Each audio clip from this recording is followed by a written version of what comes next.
담백하고 또 신실한, 또 앞길이 창창한, 또 미래가 기대가 되는 그런 좋은 성품을 가진 것을 보았습니다. 우리 좌우로 한번 서로 축복 인사 나누시겠습니다. 반갑습니다. 환영합니다.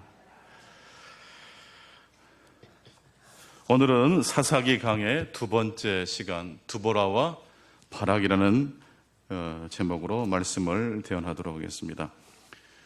여러분, 생명이란 무엇일까요? 생명은 호흡입니다. 다 동의하시죠?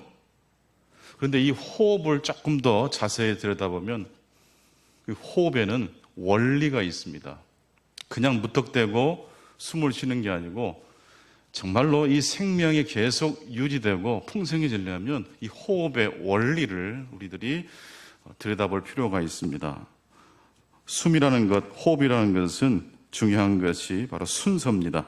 먼저 들이쉬고 그 다음에 내쉬는 겁니다. 내쉰 다음에 들여 마시는 것, 그렇게 하면 복잡해집니다. 항상 첫 번째로 어떻게 하고요? 들이마신 다음에 내뱉는 겁니다. 이 호흡의 원리, 이 생명 원리는 호흡에만 적용되는 원리가 아니고 우리 삶의 전 영역에 적용할 수 있는 하나님이 주신 생명의 법칙이기도 합니다. 여러분, 하나님과의 관계를 맺고 이웃과의 관계를 형성하는 것이 구원이라고 그랬습니다. 하나님과의 관계가 회복되는 걸로 끝나지 않고 그 관계는 점점 내 주변 사람들과의 관계로 확장되는 것이 구원의 본질입니다. 그래서 요한복음 10장 9절 말씀을 보시면 문이 되시는, 구원의 문이 되신 그 주님을 통해서 하나님의 품으로 들어가는 것이 구원일 뿐만 아니라 그 구원의 문은 들어가는 문일 뿐만 아니라 그 문을 열고 세상을 향해 나아가는 문이기도 합니다. 그래서 신앙생활에는 개인주의는 있을 수 없습니다. 사사기에 반복되는, 4번씩이나 반복되는 표현이 있다고 그랬습니다. 그것은 자기 소견에 옳은 대로입니다. 개인주의입니다. 하지만 지난주에 우리가 보았던 에웃이라는 사사는 원래부터 자신이 익숙하게 사용했던 오른손을 내려두고 무슨 손을 익숙하게 사용하도록 연습했습니까? 왼손입니다. 즉 자기 소견에 옳은 대로 사람들이 살았던 그 시대에 사사 에웃은 왼손을 사용했습니다. 하나님의 뜻을 경청하고 그 뜻을 순종하는 데 올인했던 사람이 바로 에웃입니다. 하나님과의 관계를 맺으려면 말하는 것이 먼저여야 합니까? 듣는 것이 먼저여야 합니까? 숨을 쉴 때도 들이쉬는 게 먼저인 것처럼 하나님과의 관계를 맺으려면 하나님의 말씀을 들어야 됩니다. 로마서 10장 17절 말씀 보게 되면 믿음은 들음에서 나고 들음은 하나님의 말씀에서 비롯됐다고 말씀하고 있습니다. 여러분의 삶이 성령 안에서 충만하기를 축복합니다. 그러시려면 먼저 하나님 말씀을 경청하셔야 한다는 말씀입니다. 뿐만 아니라 다른 사람과의 관계를 맺음에 성공하기 위해서 역시 우리는 말하는 것을 앞세워야 됩니까? 먼저 들어주는 것을 먼저 해야 합니까? 숨의 원리와 똑같이 하나님과의 관계 맺음의 원리와 똑같이 우리 역시 그 사람과 나 사이의 관계를 맺는 구원을 이루어 가려면 먼저 내가 하고 싶은 말을 말하기 전에 그 사람의 말을 듣는 게 중요합니다. 먼저 들어주는 것이 가장 자연스럽고 또한 그렇게 할 때 강력한 힘을 발휘합니다. 경청보다 말하는 것을 앞세우게 되면 어떤 일이 진행될까요? 우리가 원하는 결과를 위해서는 말하기보다 듣기를 먼저 해야 합니다. 근데 만약 이것을 뒤집어서, 이 생명의 원리를 뒤집어서 내가 하고 싶은 말을 먼저 그 사람에게 했어요. 그렇게 되면 우리가 원하는 결과가 아니라 이기기 위한 결과로 나아가게 됩니다. 말싸움에서 먼저 말을 많이 하고 먼저 말을 선점하는 사람이 그 말싸움에서 이기잖아요. 싸움에서는 이겼지만 그렇게 해서 이기고 나면 관계는 어떻게 될까요? 관계는 깨져버립니다. 부부 사이에도 항상 말하는 것보다 듣는 것을 먼저 하시면 놀라운 기적이 일어날 줄로 믿습니다. 그리고 듣다가 잘 이해가 안 되는 경우는 어떻게 하자고요? 당신이 한 말이 이렇게 내가 듣기로 이해했는데 그 말이 맞냐고 되물어 주는 게 굉장히 중요합니다. 그러면 내가 이해한 것이 100% 맞을 때가 거의 대부분이니까 가끔씩 틀릴 때도 있습니까? 틀릴 때가 많습니다. 내가 이해한 것은 내가 가지고 있는 생각을 가지고 이해했기 때문에 상대방의 입장에서 듣기보다도 내 입장에서 들을 때가 훨씬 많습니다. 사사시대는 자기 소견에 옳은 대로 행했던 시대입니다. 그러니까 경청보다는 무엇이 앞세워졌던 시대입니까? 말하는 것이 경청보다 앞세워졌던 시대가 사사입니다. 그래서 혼돈과 어두움이 깔렸던 시대입니다. 호흡의 원리와 믿음의 원리는 동일합니다. 먼저 들이마시고 그 다음에 뇌시는 겁니다. 먼저 그 사람의 이야기를 듣고 난 다음에 그 다음에 우리는 비로소 내가 하고 싶은 말을 말할 수 있어야 합니다. 그럴 때 하나님과의 관계도 성공할 수 있고 다른 사람과의 관계 맺음에도 성공할 수 있습니다. 사사는 영어로 저지입니다. 판단하는 자, 구원자, 권투 경기에 그 쩌찌가 있잖아요. 점수를 계산하는 쩌찌. 그러나 성경을 읽어보면 사사는 하나님의 마음에 합한 삶을 살았던 사사들은 판단하는 걸 먼저 했을까요? 하나님의 말씀을 경청하는 것을 우선시했을까요? 그렇습니다. 판단보다 무엇이 옳고 무엇이 그런지를 판단하는 것보다 언제나 하나님의 말씀을 먼저 경청했습니다. 그래서 에훗은 오른손이 아닌 왼손을 사용하기 위해 예를 썼습니다. 무엇보다 사사 에훗, 왼손잡이 에훗이 위대했던 점은 그렇게 훈련을 통해서 왼손을 익숙하게 사용하게 되었던 그때에 그 왼손으로 가장 먼저 했던 일은 무엇입니까? 원수들을 무찌르는 일을 했습니까? 하나님을 위해서 위대한 일을 먼저 했습니까? 부끄럽고 수치스러운 일을 그 왼손으로 감당해야 했습니까? 왼손으로 모압 왕 에글론 왕에게 조공을 바쳤다고 성경은 말하고 있습니다. 여러분, 성경에서 말씀하시는 온전함이란 완벽함을 뜻하지 않습니다. 흠이 없는 걸 뜻하지 않습니다. 성경에서 말하는 온전함이란 빛과 어두움의 조화입니다. 따라서 한번 해보시겠습니다. 온전함이란 빛과 어둠의 조화다. 왼손으로 하나님의 뜻을 위해서 구별된 그 손으로 부끄러운 일을 해야 했던 에훗. 급하게 서둘렀다면 내가 이 고생하려고 왼손을 지금까지 훈련했단 말인가? 아마 한탄하고 후회하고 분노했을런지 모릅니다. 하지만 에훗은 구별된 그 왼손을 가지고 한동안 부끄러운 일을 해야 했습니다. 어둠의 시간을 견뎠던 것입니다. 이 코로나19라는 이 어둠의 시간을 잘 견디시는 저와 여러분 되시기를 축원합니다. 어떻게 하면 그 어둠과 빛을 조화할 수 있을까요? 인간의 노력과 인간의 힘으로 할 수 있을까요? 그것은 불가능합니다. 하나님의 통치 앞에 우리들이 순종할 때입니다. 내가 쩌찌가 되고 내가 옳고 그름을 판단하면 시험에 듭니다. 내가 다 헤아리지 못하는 신묘막측하신 하나님의 계획 속에 우리가 엎드릴 수 있어야 된다는 말씀입니다.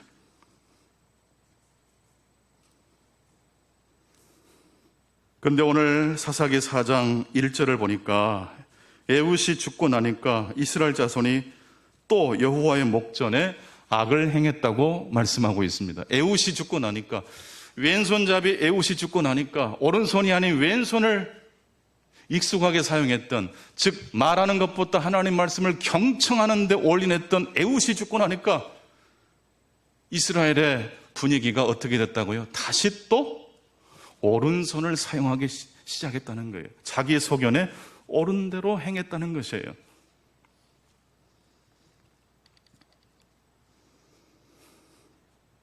여러분, 무엇이 하나님 앞에 악일까요? 오른손을 쓰는 게 악이에요. 즉 하나님의 진리에서 벗어나는 것, 하나님으로부터 멀어지는 것이 악입니다. 하나님의 생명과 통치의 원리에서 벗어나는 것이, 멀어지는 것이 악이에요. 하나님은 오늘 우리에게 말씀하십니다. 오른손이 아니라 왼손을 쓰라고 말씀하십니다. 하나님은 오늘 우리에게 말씀하십니다. 말하는 것보다 경청하는 것을 먼저 하라고 말씀하십니다. 항상 숨은 들이마신 다음에 내뱉는 것입니다. 그렇게 되실 수 있기를 축원합니다. 그렇게 해서 이스라엘 백성들이 어떻게 됐습니까? 오른손을 다시 사용하기 시작했던 이스라엘 백성들이 그렇게 한 결과 사사기 4장 2절 우리 같이 한번 읽겠습니다. 여호와께서 하솔에서 통치하는 가나안 왕 야빈의 손에 그들을 파하셨으니 그의 군대 장관은 하로셋 학고임에 거주하는 시스라요. 하나님의 말씀으로부터 멀어진 이스라엘 백성들에게 찾아온 것은 고통이었습니다. 고난이었습니다. 가나안 족속의 침략이었습니다. 고통스러운 이스라엘 백성들이 그 고통을 겪으면서 이제 어떤 반응을 보이는지 사사기 4장 3절 말씀은 이렇게 기록하고 있습니다. 같이 읽겠습니다. 야빈 왕은 철병고 900대가 있어 20년 동안 이스라엘 자손을 심히 학대했으므로 이스라엘 자손이 여호와께 부르짖었더라. 여러분, 항상 성경을 읽어보면 고난 중에 이스라엘 백성들이 하나님께 뭘 했던가요? 부르짖어요. 그러면 하나님이 응답해 주셔요. 그런데 지난번 우리가 말씀을 보았던 것처럼 이스라엘 백성들이 부르짖고 하나님 앞에 제사를 드려도 하나님이 꼼짝달싹 안 하실 때가 있습니까? 없습니까? 있어요.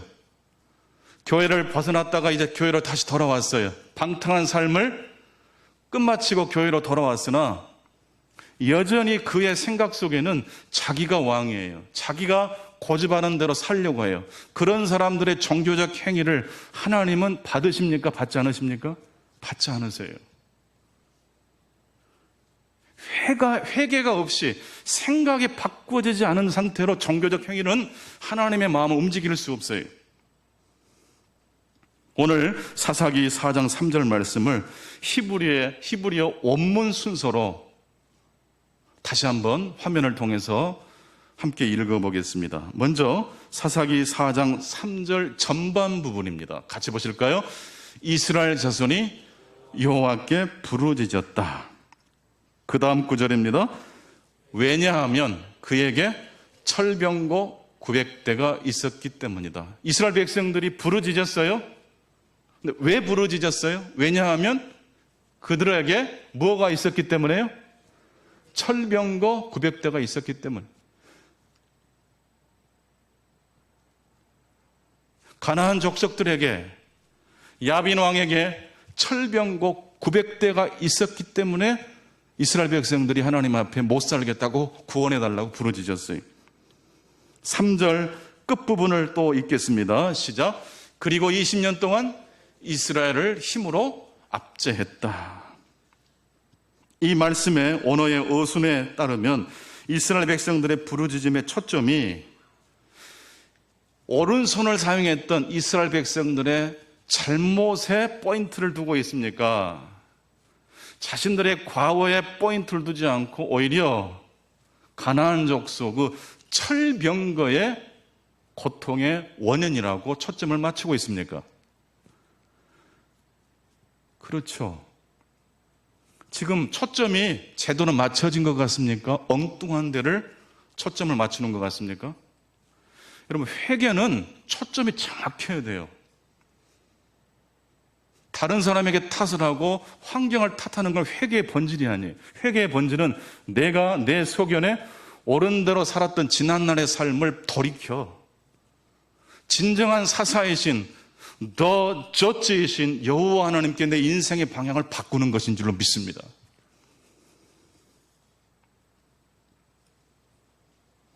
이스라엘 백성들은 자신들이 겪고 있는 압제의 원인이 자신들의 불순종 때문이라고 생각하지 않고 오히려 가나안 족속의 철병거 때문이라고 이야기하고 있습니다. 내가 하나님을 열심히 잘 섬길 수 있었는데 가정 환경이 내가 열심히 하나님께 충성할 수 있는데 지금 여건이 나를 도와주지 않는다. 이렇게 표현하고 있는 거예요. 내가 죄를 지은 것은 내 자유의지를 선택해서 하나님께로부터 멀어지는 선택을 했다고 진짜 고백을 한 게 아니라 누구 때문에 내가 이런 고난을 겪고 있다고 말을 하는 것과 똑같은 거예요. 이스라엘 백성들은 왜 하나님 앞에 부르짖고 있습니까? 자신들에게 가나안 족속에게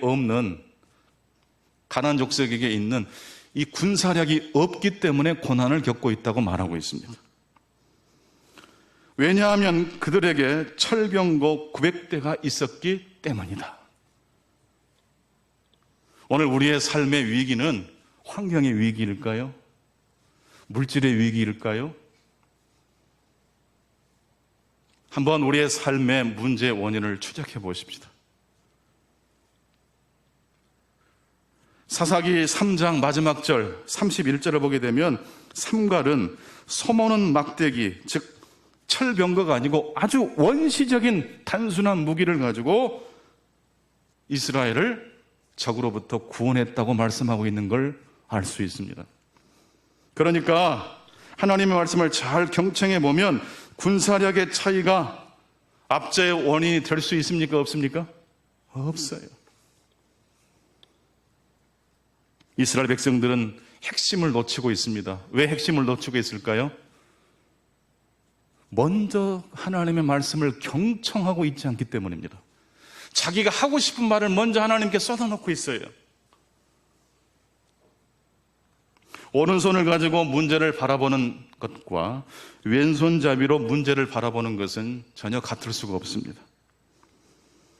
왼손잡이가 된 에웃의 시각으로 우리가 우리 앞에 펼쳐진 고난을 바라보면 문제와 고통을 넘어 그 문제와 고통을 잠시 멈추고 하나님께서 행하실 일을 바라보게 되지 않겠습니까? 그런데 놀라운 사실은 오늘 본문 사사기 2장 4절과 5절입니다. 그러니까 이스라엘 백성들은 엉뚱한 이유로 하나님을 향해서 부르짖고 있지만 보통은 이런 경우는 하나님이 구원자를 보내주십니까? 보내주지 않으십니까? 보내주지 않으시죠. 그런데 결과적으로 하나님께서 구원자를 보내주셨나요? 보내주지 않으셨나요? 드보라라는 사사를 보내주셨어요. 지금 이스라엘 백성들은 제대로 하나님 앞에 회개했습니까? 회개하지 않았습니까? 회개하지 않았어요. 우리에게는 무기가 부족해서 고난을 겪고 있는 겁니다. 환경 때문에 첨단 무기가 없어서 고통을 겪고 있는 겁니다라고 엉뚱하게 초점을 잘못 맞추고 있는 이스라엘 백성들에게 하나님은 원래대로 하면 반응하지 않으셔야 되는데 이번 경우는 어떻게 하셨다고요? 반응하셨어요. 사사기 4장 4절을 같이 한번 읽겠습니다. 시작. 그때 랍비도스의 아내 여선지자 드보라가 이스라엘의 사사가 되었는데, 그때에 어떤 때에 이스라엘 백성들이 엉뚱하게 하나님을 찾고 부르짖고 있을 때에 하나님은 이스라엘 백성들을 긍휼히 여기시고 구원자 사사 드보라를 보내주셨습니다. 인간의 죄와 허물에도 불구하고 사사를 보내주신 하나님이십니다. 이 말씀이 여러분의 가슴에 하나님의 음성으로 들리실 수 있기를 바랍니다. 내가 한눈 팔고 있을 때도, 엉뚱한 데서 문제 원인을 찾고 있을 때도 하나님은 우리의 삶에 구원자를 보내주실 수 있습니다.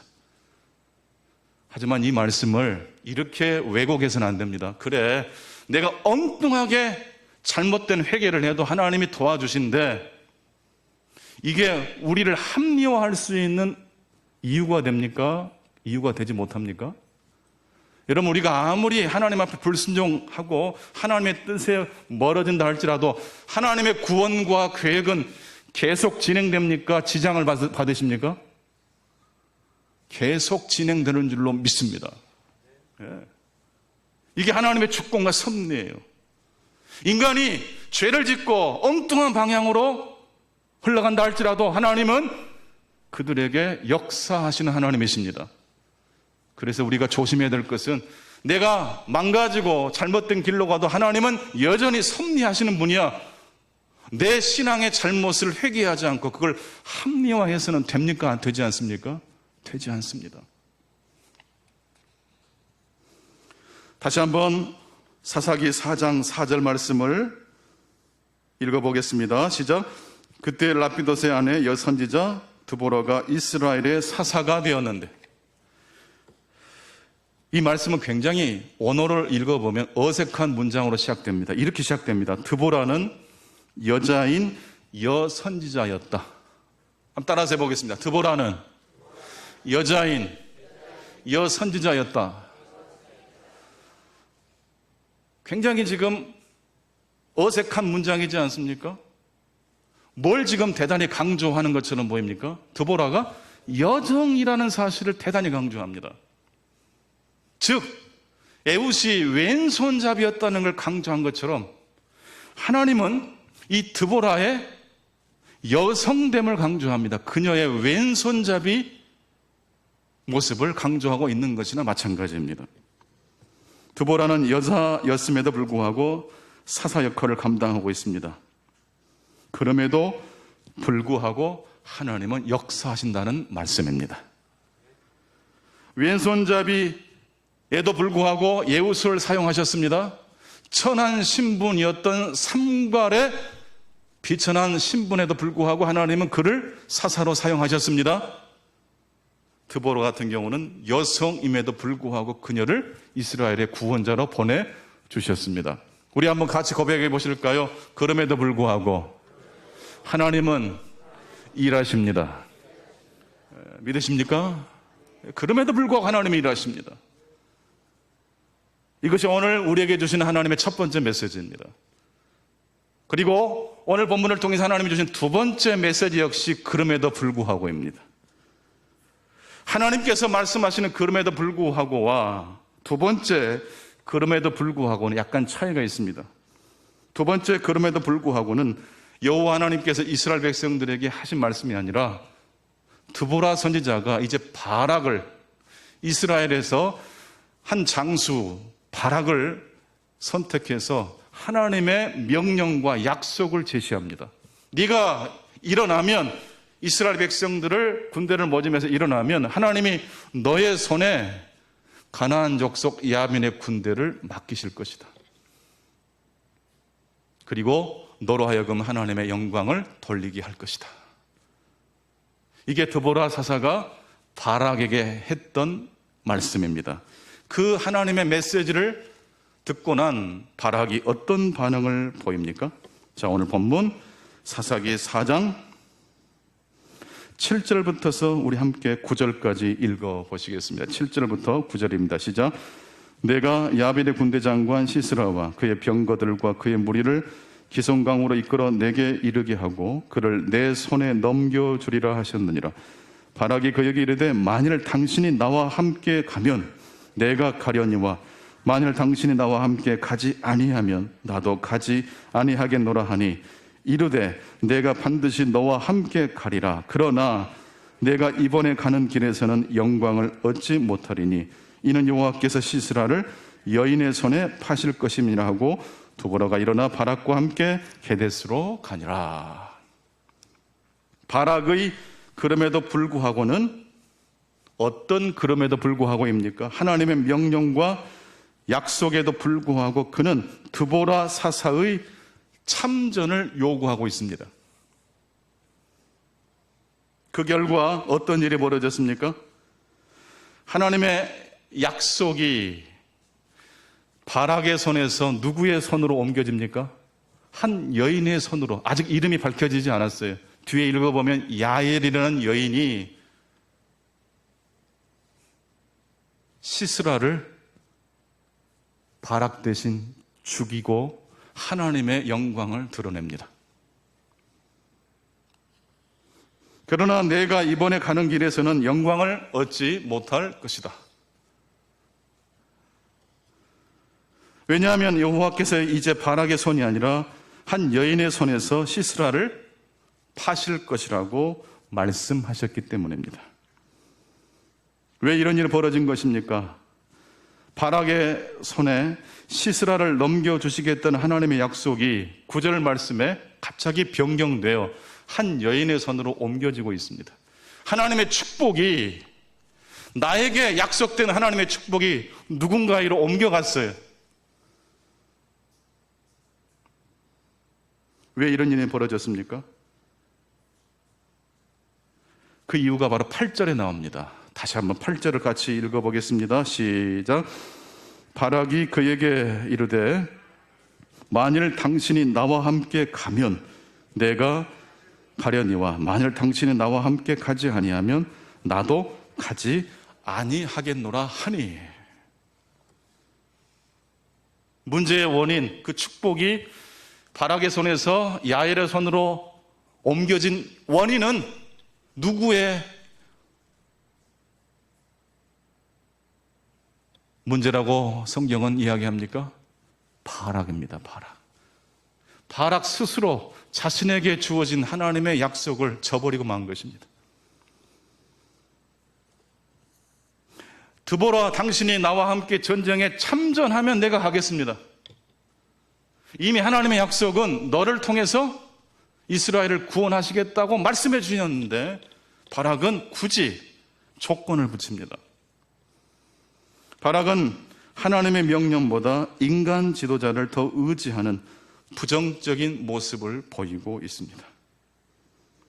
여러분, 하나님의 약속이 이동할 수 있습니까?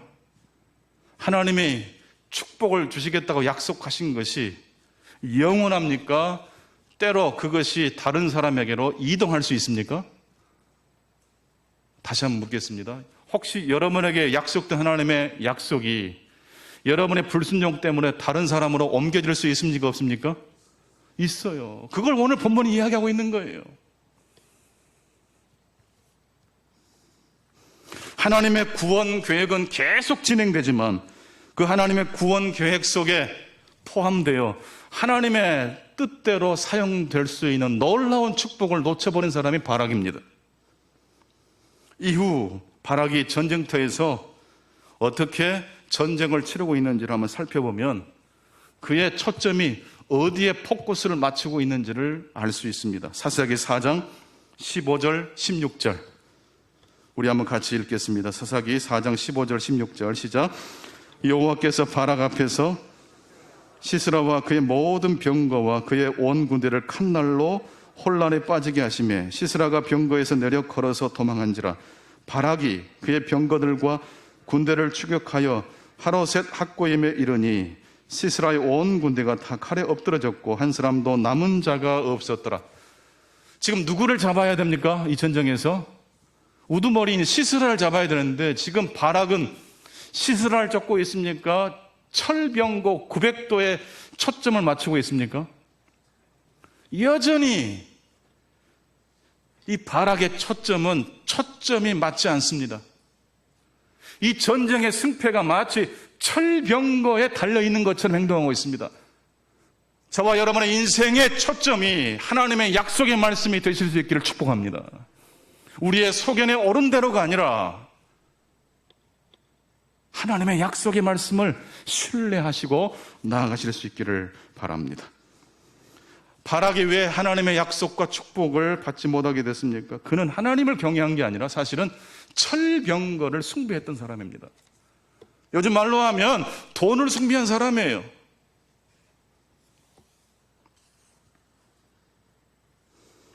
바락은 뒤늦게 시스라가 피신한 야엘의 장막에 도착했지만 그때는 이미 야엘이 누구를 죽이고 난 다음입니까? 시스라를 죽이고 난 다음입니다. 뒷북치고 있는 걸 볼 수 있어요. 왜 바락은 하나님의 약속보다 드보라를 더 의지했을까요? 드보라의 이름의 뜻은 횃불 여인이라는 뜻을 가지고 있습니다.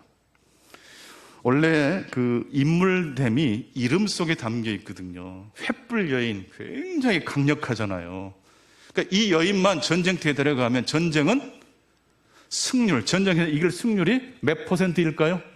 100%라는 뜻이에요. 근데 원래 전쟁이라는 것은 내가 마음대로 통제할 수 있습니까? 없습니까? 없는 거예요. 그 전쟁을 진정으로 컨트롤하실 수 있는 분은 누구십니까? 여호와 하나님이세요. 여러분의 지금 혼돈과 복잡함을 통제하실 수 있는 분은 누구실까요? 바락은 전쟁에서 꼭 이기고 싶었던 마음이 있었습니다. 하나님의 약속에 순종하는 것보다 전쟁에서 이기고 싶었던 욕망이 더 강했습니다. 여러분 기억하십니까? 전도서 9장 1절. 우리 믿음의 사람들은 영적 전쟁터, 삶의 전쟁터에서 항상 이깁니까? 질 때도 있습니까? 사랑을 받을는지 미움을 받았는지 그것은 미래의 일이에요. 알 수 없어요. 그러나 중요한 게 뭐입니까? 성공하든지 실패하든지 관계없이 정말로 하나님의 약속을 의지해서 살았다면 그의 삶은 누구의 손 안에 있게 됩니까? 하나님의 손 안에 들어갈 줄로 믿습니다. 이기냐 지느냐 이게 중요하죠.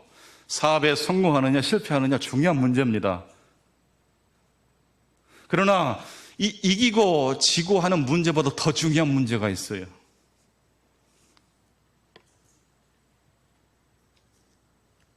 우리 이 세상에는, 우리가 살고 있는 이 세상에는 두 종류의 게임이 있다고 했습니다. 그것은 유한 게임과 무한 게임이라고 합니다. 제임스 카스라는 분이 이 세상에는 두 종류의 게임이 있다. 첫 번째는 무슨 게임이요? 유한 게임. 끝이 있는 게임이라는 뜻이에요. 두 번째 게임 어떤 게임이에요? 영원히 끝나지 않는 계속 진행되는 무한한 게임이 있다는 거예요. 성공이냐 실패냐, 승진이냐 승진해서 누락되느냐, 이것은 무한한 게임입니까? 유한한 게임입니까? 지난번에 우리 한국 축구가 이라크와 0대0으로 비겼죠. 좀 속상하지만 그럴 수 있어요 없어요? 있어요. 그러나 이것이 무한하고 영원한 게임입니까? 유한한 게임입니까? 유한한 거예요. 그거 가지고 막 한탄하고 그래서는 안 돼요. 그럴 사람도 없겠지만. 무한한 게임을 염두에 두지 않은 채 유한한 게임에 몰두한 사람이 누구일까요? 바로 바락이에요. 혹 전쟁터에서 부상을 입을 수도 있고 뜻대로 되지 않을 수도 있으나 하나님의 약속을 끝까지 신뢰하고 바락이 나아갔다면 유한한 게임에서 상처를 입고 실패할 수 있을런지 모르지만 무한한 게임, 하나님의 약속을 신뢰했던 그의 무한한 게임은 성공입니까? 실패입니까? 성공이었을 수 있다는 이야기입니다. 모든 이 세상의 유한한 게임은 승리를 목적으로 하고 끝을 목적으로 합니다. 100번 토론할 때 토론의 규칙이 있어요. 그 토론의 규칙은 상대방의 말을 이어가게 하기 위함입니까? 그 사람의 말을 끝나게 하기 위함입니까? 그렇죠. 말로 상대방을 가로막고 시간을 통해서 그 사람을 압박하고 그래서 결국 이겨내기 위함이 토론이에요. 그러나 100분 토론에서 이겼다고 해서 인생이 승리자가 됩니까?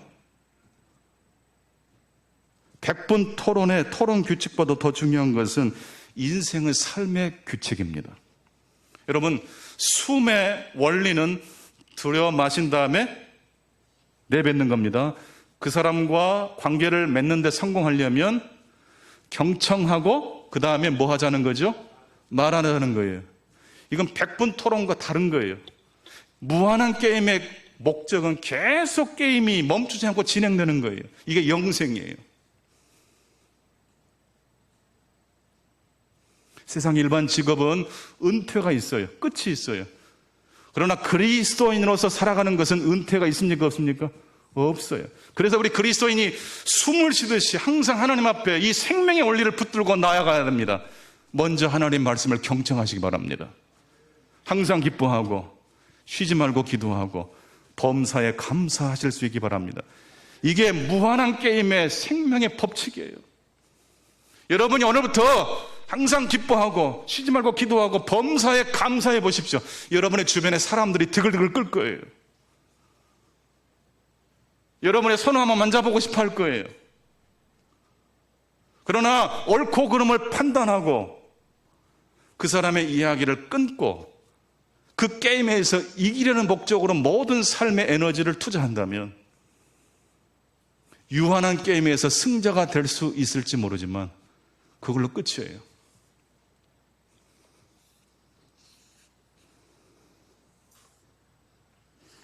우리 예수님께서 요한복음 10장 3절 말씀에 엄청나게 중요한 말씀을 해주셨습니다. 예수님은 양을 한 사람 한 사람 부르시면서 숫자를 세거나 호칭을 부르지 않고 이름을 부르셨어요. 여러분의 인생의 타이틀, 호칭, 그건 다 무한한 게임이 아니고 유한한 게임을 할 때 주어진 거예요. 금메달 리스트여도 영원한 게 아니에요. 올림픽 금메달 리스트보다 인생의 금메달 리스트가 되실 수 있기를 축복합니다. 그러려면 듣는 걸 먼저 하세요.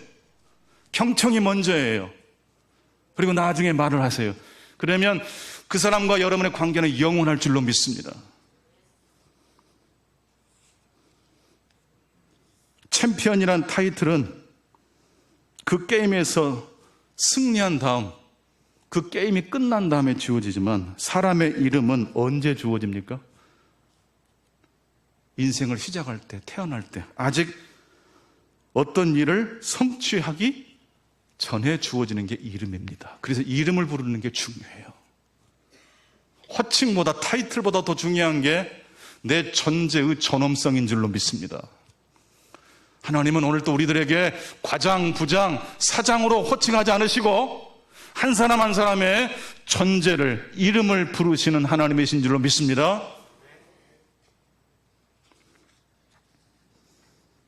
유한한 게임도 중요합니다.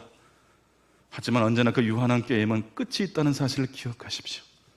유한한 게임을 넘어 무한한 게임의 승자가 되실 수 있기를 축복합니다. 인터넷에서 좀 돌아다니는 이야기여서 아마 아시는 분도 계실 것 같아요. 프랑스에 93세 되신 할아버지가 코로나로 병원에 입원하셔서 집중 산소 치료를 받으셨는데 퇴원할 때쯤 병원에서 계산서를 내밀었는데 50만 프랑, 이게 6억 3천만 원 정도 된다고 하네요. 할아버지가 그 계산서를 받고 막 우셨대요. 의사가 할아버지 너무 놀라지 마세요. 위로를 해줬는데 할아버지가 대답을 하기를 계산서가 비싸게 나와서 우는 게 아니라 나 이 정도 갚을 수 있는 능력이 있습니다. 이 계산서를 받고 보니까 지금까지 우리 하나님은 나에게 93년 동안 그렇게 많은 숨을 내가 들이마시고 내뱉었는데 한 번도 청구서를 내밀어 보신 적이 없는 하나님이었다는 사실 이제야 깨달아서 너무 감사해서 눈물이 납니다. 오늘 다 눈물 좀 흘리고 가셨으면 좋겠어요. 유한한 게임에 집중한 나머지 우리의 생명이 계속 유지되도록 하나님이 주신 가장 중요한 것을 놓치는 일이 없게 되기를 축원합니다. 기도하겠습니다. 아버지 하나님, 오늘도 복된 주일을 허락해 주신 것을 감사합니다. 유한한 게임의 승자가 되고 때로는 패자가 됩니다. 하지만 유한한 게임보다 더 중요한 것은 우리의 인생이, 우리의 생명이 계속 멈추지 않고 진행되는 무한한 게임이 될 것입니다. 항상 기뻐하고 쉬지 말고 기도하고 모든 일에 감사할 수 있게 하셔서 하나님과의 소통에도 성공하고 내 형제와 이웃과 가족들과의 관계 맺음에도 성공하여 무한한 게임의 승자들이 다 될 수 있도록 축복해 주옵소서. 예수 그리스도 이름으로 기도하옵나이다.